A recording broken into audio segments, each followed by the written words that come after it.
Baghdad के मशहूर शराब खाने के दरवाजे पर दस्तक हुई। शराब खाने के मालिक ने नशे में धुत नंगे पांव लड़खड़ाते हुए दरवाजा खोला तो उसके सामने सादा लिबास में एक पुरवकार शख्स खड़ा था।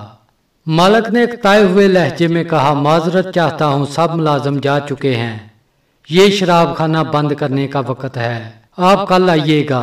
इससे पहले के मालिक पलटता, अजनबी ने उसके कंधे पर हाथ रखकर कहा, मुझे बशीर बिन हारिस से मिलना है, उसका नाम बहुत अहम है। शराब खाने के मालिक ने चौंक कर कहा, बोलिए, मेरा नाम ही बशीर बिन हारिस है। अजनबी ने बड़ी हैरत से सर से लेकर पांव तक सामने लड़खड़ाते हुए शख्स को देखा और बोला, क्या आप ही बशीर बिन हारिस हैं? मालिक ने इकताए हुए लहजे में कहा, क्यों, कोई शक? अजनबी ने आगे बढ़कर इसके हाथों को बोसा दिया। सुनो बशीर बिन हारिस, खालिक और अर्ज़ो समा ने मुझे कहा है कि मेरे दोस्त बशीर बिन हारिस को मेरा सलाम अर्ज करना और कहना, जो इज्जत तुमने मेरे नाम को दी है वही इज्जत रहती दुनिया तक तुम्हारे नाम को मिलेगी।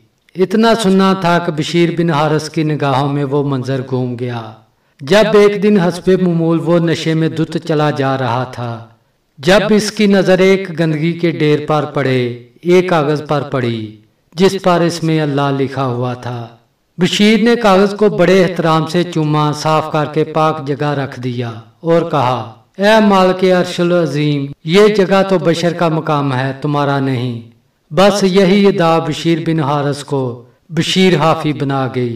वही बशीर हाफी जिसके मुतल्लक अपने वक़्त के इमाम अहमद बिन हम्बल फरमाया करते थे, लोगों, जिस अल्लाह को अहमद बिन हम्बल मानता है, बशीर हाफी उसे पहचानता है। दोस्तों, ये थी छोटी सी स्टोरी। अगर आपको हमारी स्टोरी पसंद आए तो हमारे चैनल को सब्सक्राइब करें और स्टोरी को दोस्तों के साथ शेयर करें।